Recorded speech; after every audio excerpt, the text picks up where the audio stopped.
Good afternoon, everyone. Could you hear our amen in there? We just said a little loud prayer as a team.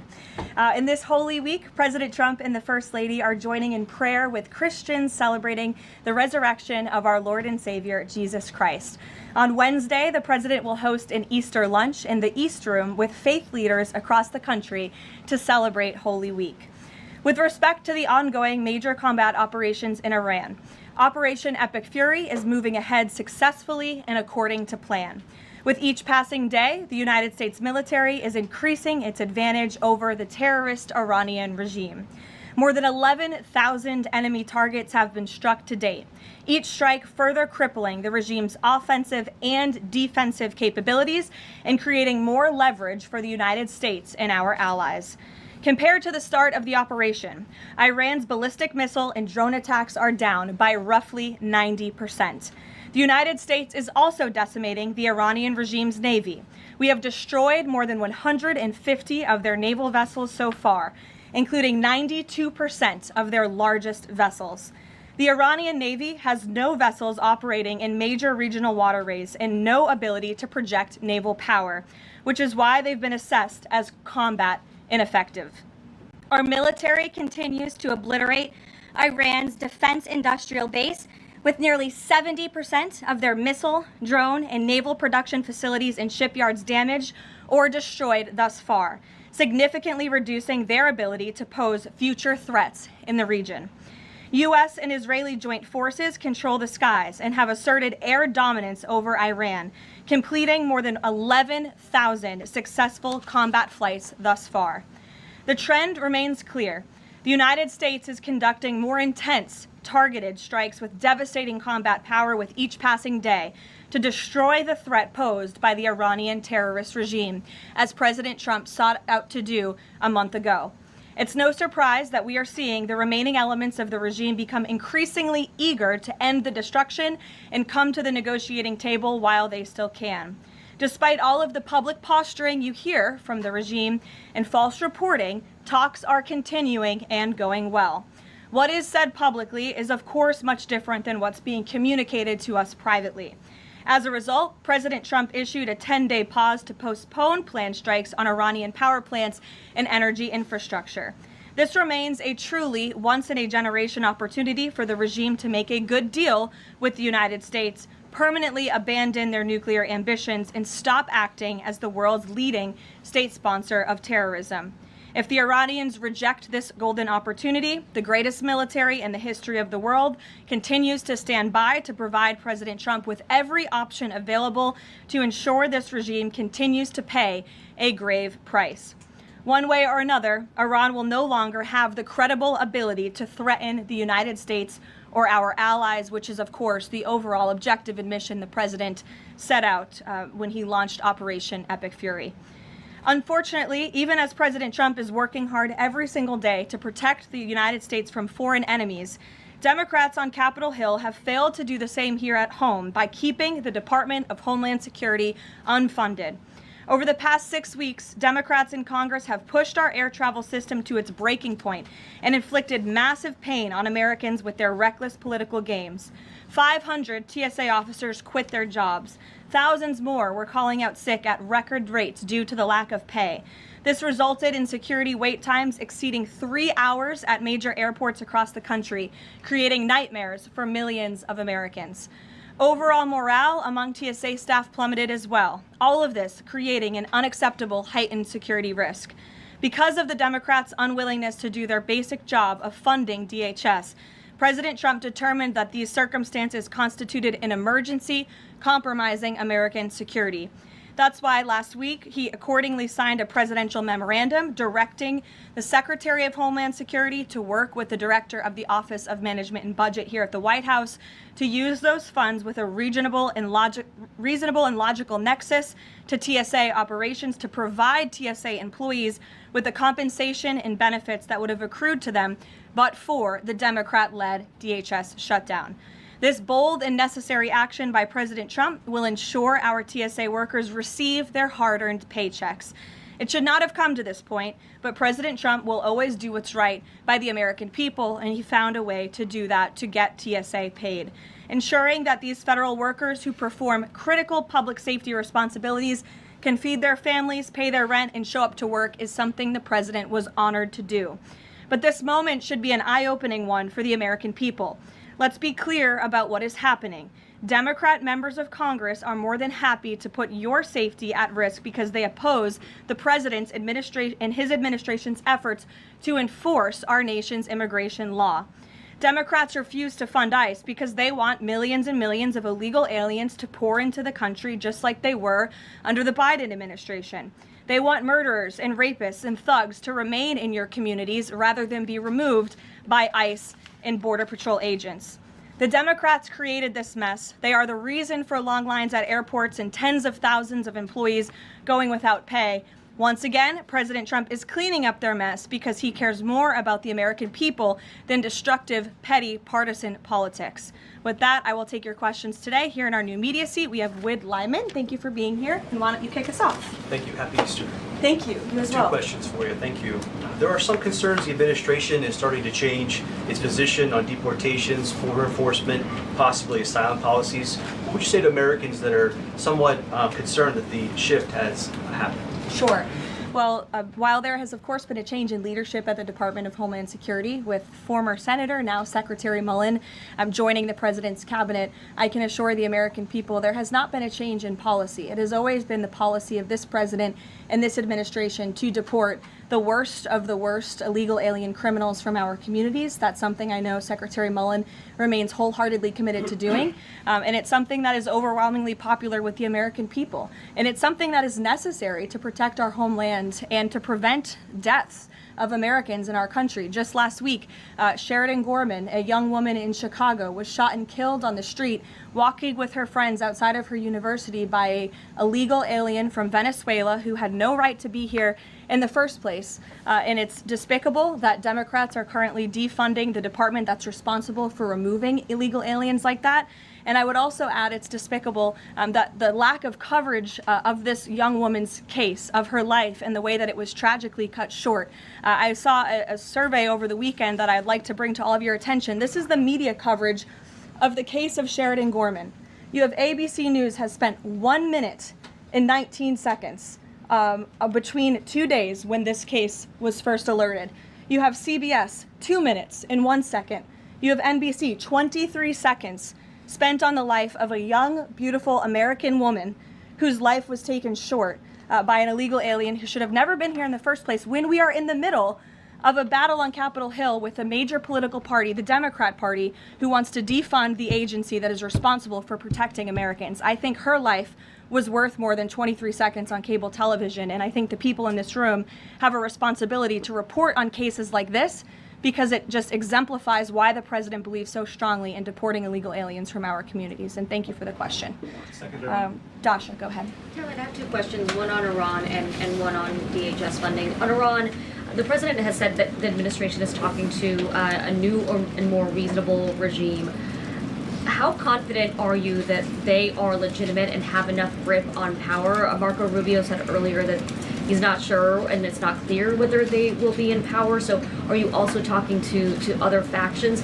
As the president is trying to make a deal, how do you ensure that you're making a deal with the people who can actually implement it? Well, that's part of the ongoing process that's taking place and the ongoing negotiations. Of course, anything that they say to us privately will be tested, and we will ensure that they are being held accountable to their word. And if they are not, the president has laid out the military consequences that the Iranian regime will see if they don't hold true to the words that we are hearing privately behind the scenes. When the president says more reasonable, again, these folks are appearing more reasonable behind the scenes privately in these conversations than perhaps some of the previous leaders who are now no longer on planet Earth because they lied to the United States and they strung us along in negotiations, and that was unacceptable to the president, which is why many of the previous leaders were killed.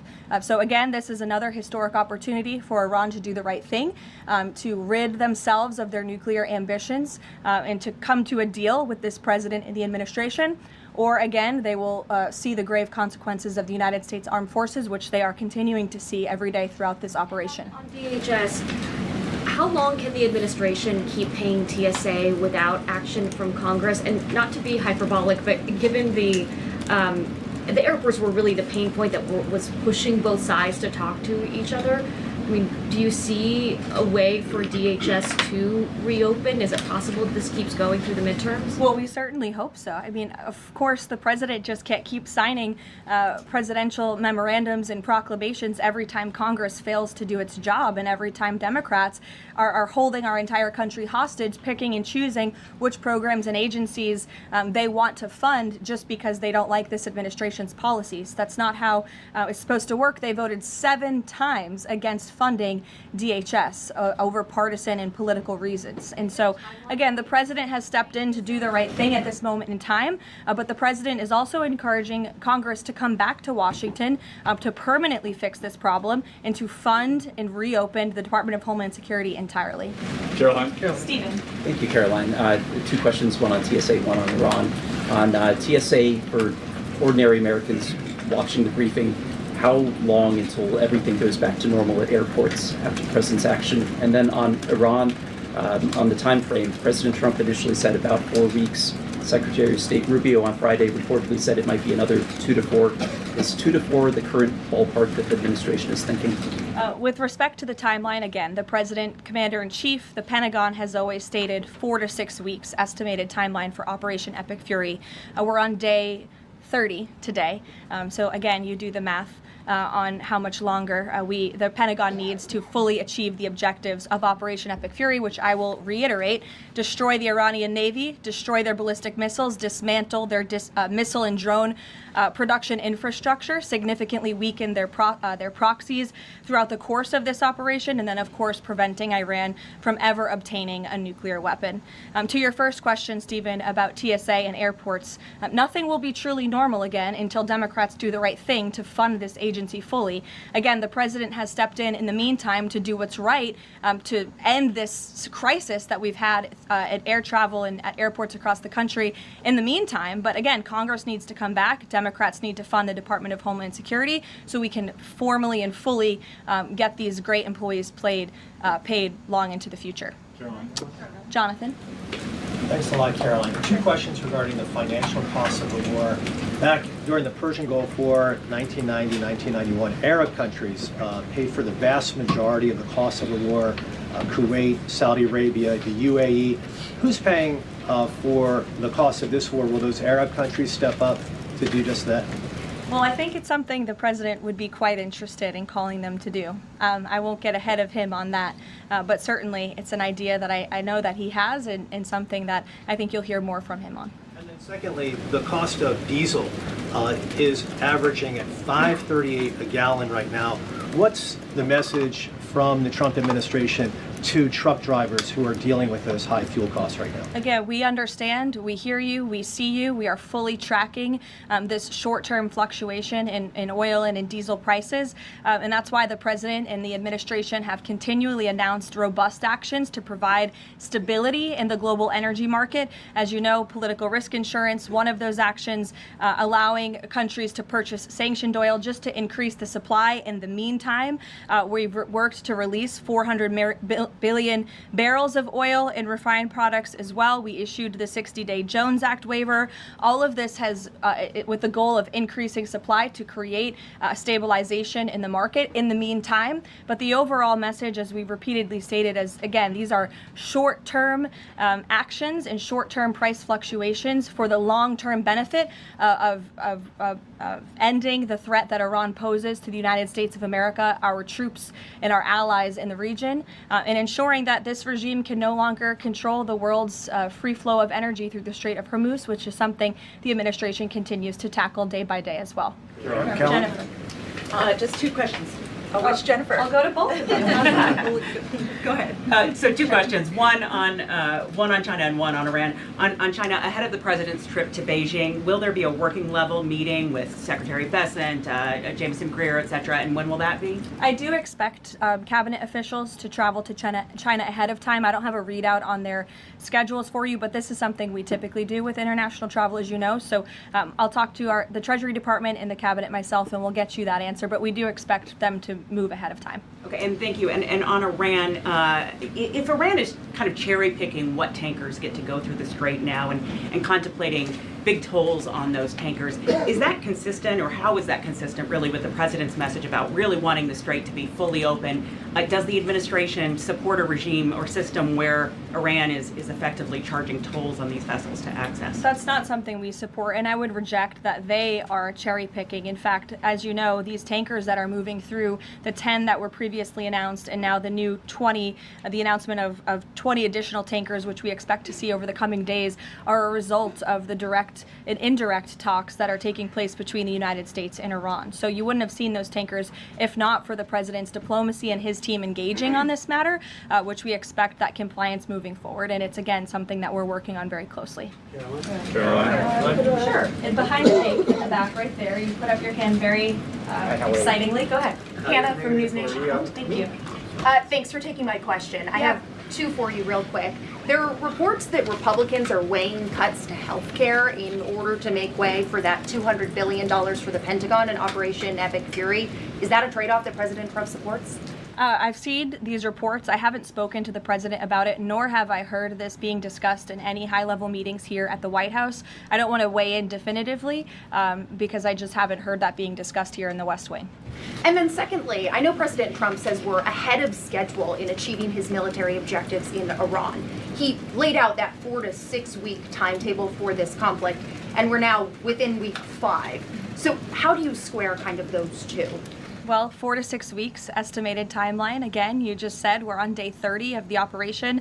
I just provided you with some of the updates from the Pentagon directly in achieving the objectives, and the military has been enormously successful. I think we should all be very proud of our armed forces for what they have done over the past 30 days. The mission will continue until the objectives are achieved, and that 4 to 6 week timeline does remain right now. I don't have any updates for you on that.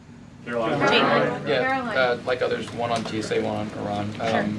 On Iran, I know it's tough to engage in hypotheticals, but I feel like this is one that you could engage in. If the president does seek... Probably not, but let's see. If the president does seek, or the United States seeks a ground war, does he intend to get congressional authorization of that march? Look, the president has been asked about boots on the ground or alleged ground operations various times. He's obviously declined to rule them out. It's the Pentagon's job to provide maximum optionality to the president. It does not mean he's made a decision, nor would he ever notify the media of such decision as not to tip off our enemy. With respect to abiding by Congress and the rule of law, that's something the administration will, of course, always do, and it's something that we have great respect for Congress. The president does with military operations. In fact, prior to the launch of Operation Epic Fury, as you know, the administration gave a courtesy notice to Congress in the Gang of Eight, and top-level administration officials and cabinet secretaries have gone to Congress multiple times over the past 30 days to provide those courtesy briefings to Congress when requested. TSA quickly, I've been asked by multiple Trump supporters that have said, given the fact that the president on that Friday gave that memorandum informing DHS to pay TSA workers, I know there's a lot of negotiations involved in a shutdown of this size. Why did the president not sooner issue that payment to TSA workers?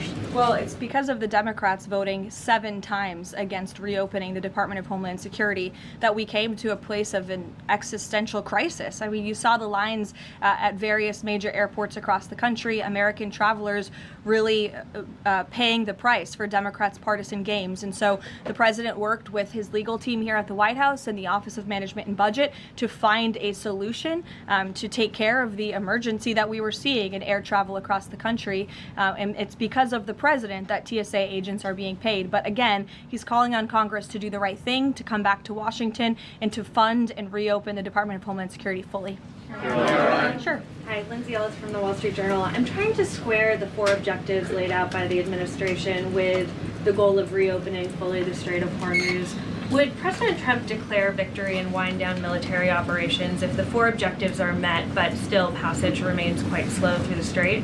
Look, as I've said repeatedly and as the president has laid out, the objectives of Operation Epic Fury are as follows: destroying the Iranian Navy, destroying their ballistic missiles, dismantling their defense industrial infrastructure that produces those weapons that have long threatened the United States and our allies, and then, of course, preventing Iran from ever obtaining a nuclear weapon. The full reopening of the Strait is something the administration is working towards, but the core objectives of the operation have been clearly defined for the American people by the Commander-in-Chief.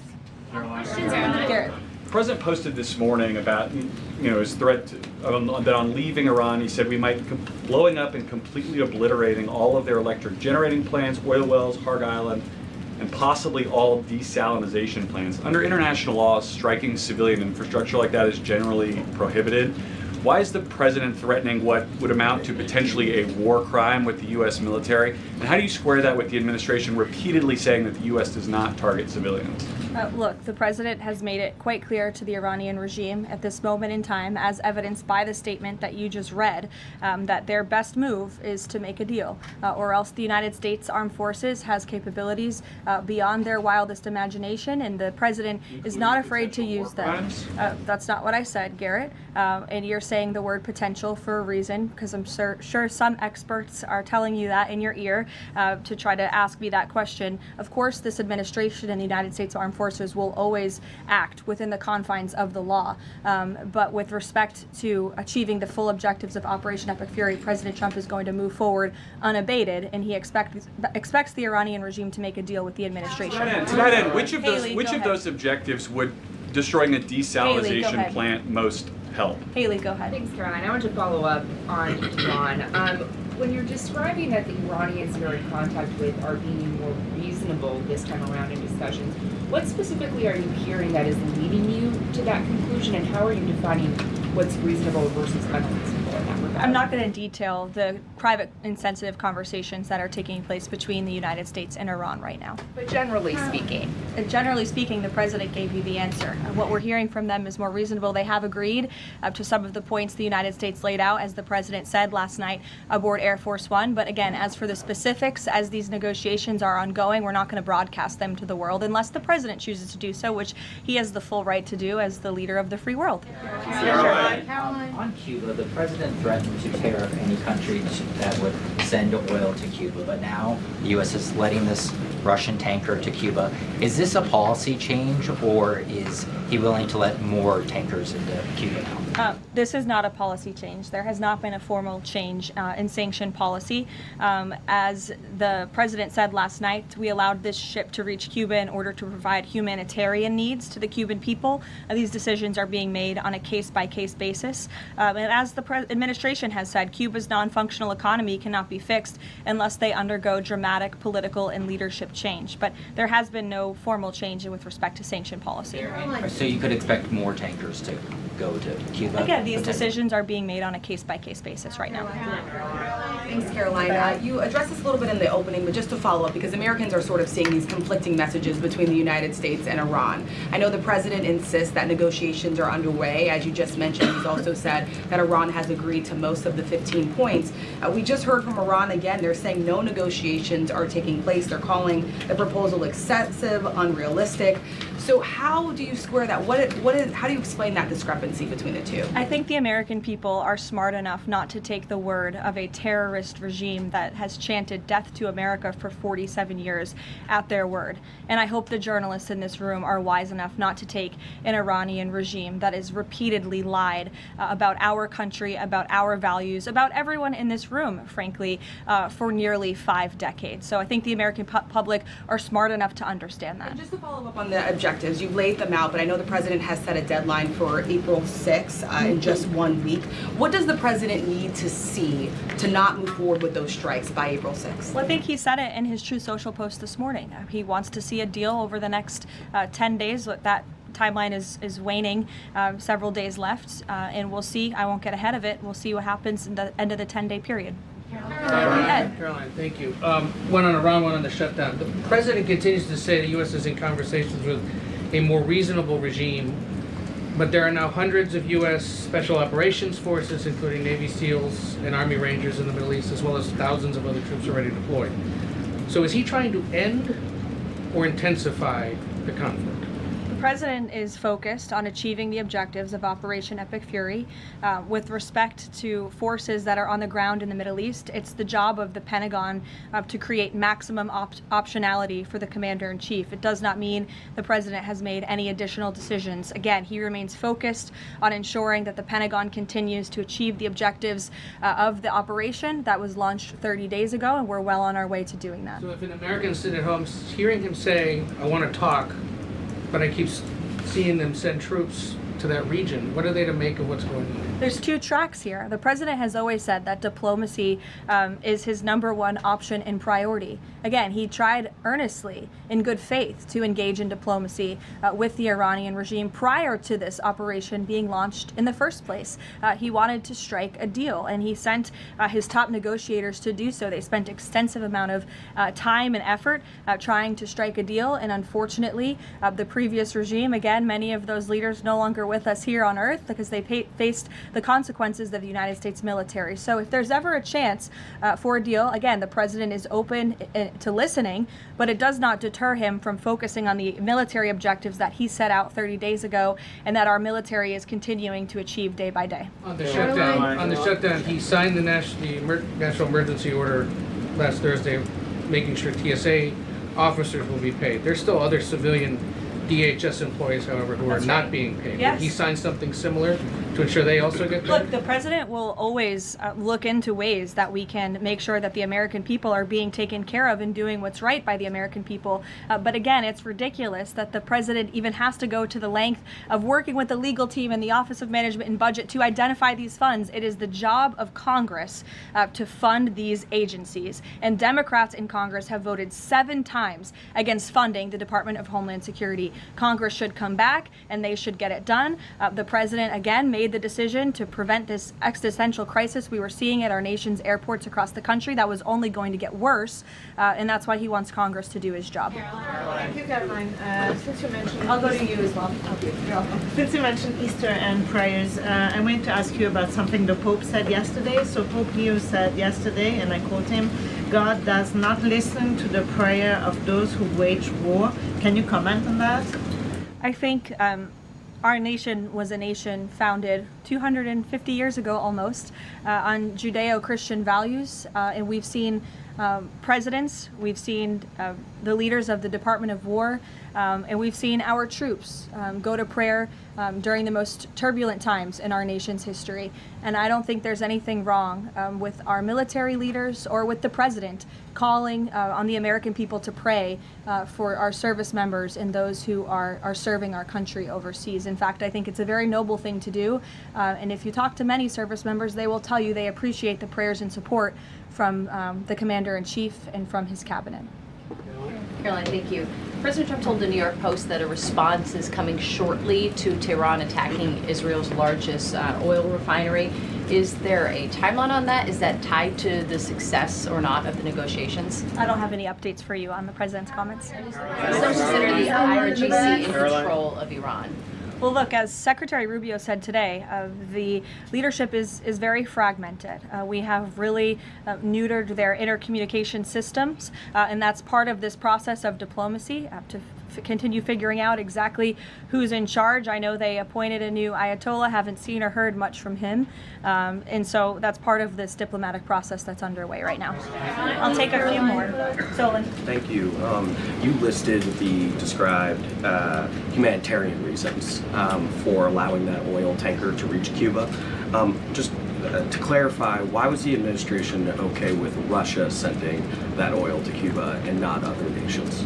Look, again, this was a decision. It'll continue to be made on a case-by-case basis for humanitarian reasons or otherwise, but there's been no firm change in our sanctions policy. President Sheinbaum of Mexico also said that Mexico is exploring different ways to restart some of those shipments to Cuba. Is the administration okay with that at this time? Again, there's been no change in our sanction policy. We still reserve the right to seize vessels if it's legally applicable that are headed towards Cuba and that violate the United States sanction policy. But of course, the president and the administration also reserve the right to waive those seizures on a case-by-case basis. And to clarify, just any more Russian oil tankers going to be allowed to reach Cuba at this time? Again, I know you say case-by-case, but for the case of Russia, is it pretty much green light right now? No, that's not what I said. It's a case-by-case basis. Sure, Jeff, go ahead. Switching topics, the president has always attended CPAC. He did not this year. Why did he not attend, and does he believe CPAC is becoming less relevant? No, I don't think he believes that at all. In fact, he loves CPAC and has a very good relationship with the great people who run it, Mercedes and Matt Schlapp. It was just simply for scheduling purposes this year, with it being in Texas. It was best for the president's schedule and what he has on his plate right now not to go.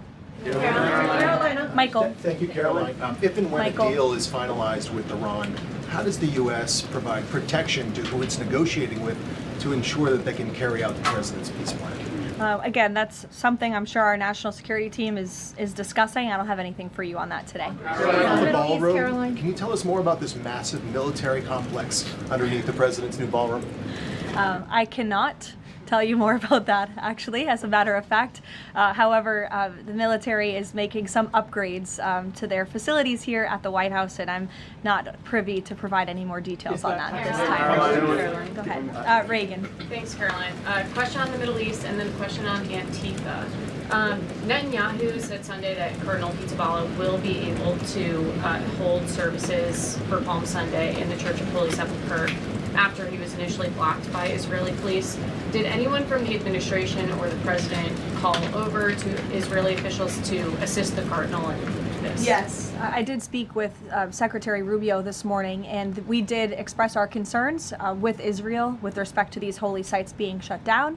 We want worshipers to be able to access these holy sites. Of course, safety is a top priority, but we understand Israel is working on those security measures to reopen the sites throughout Holy Week, and that's something that we're appreciative of. Antifa. In Texas, 9 people have been convicted by a federal jury on domestic terrorist charges connected to Antifa. The White House has previously indicated that you guys are investigating Antifa, who's funding them, who's leading them. Can you provide an update on how that investigation is going, and do you think we're going to see more charges against people connected to Antifa? Well, I do know that there was an entire task force that was set up, an interagency task force, to focus on the threat of Antifa, which, as you know, Reagan, this president declared a domestic terrorist organization, rightfully, and we will continue to look into it. I don't have any updates on those specific investigations, but I'd be happy to have my team get those over to you today, as this continues to be of the utmost importance to the president and his domestic policy agenda. Caroline, JJ. On one question on landmines, there's been some reporting that American-made landmines have been spotted on the ground in Iran. Did President Trump sign off on using U.S.-made landmines in Iran? I don't have any comment on that report today. Caroline, whether they're being used at all? I don't have any comment on that. Karen. On DHS, you said that the president is encouraging Congress to come back to D.C. You also said yourself. How has he done that? Has he told leadership that they should cancel recess and come back? He said it repeatedly. I think you recall. He said that he'll host a big Easter dinner here at the White House if Congress will come back and fight the Democrats on this issue, which we should do, because, again, the Democrat Party is in the wrong here. They have voted 7 times against funding the Department of Homeland Security, which is completely egregious with everything we have going on in the world. And these brave men and women who serve DHS deserve to get their paychecks. The president wants to see that happen, and he wants Congress to come back to get it done. On the paychecks, Caroline.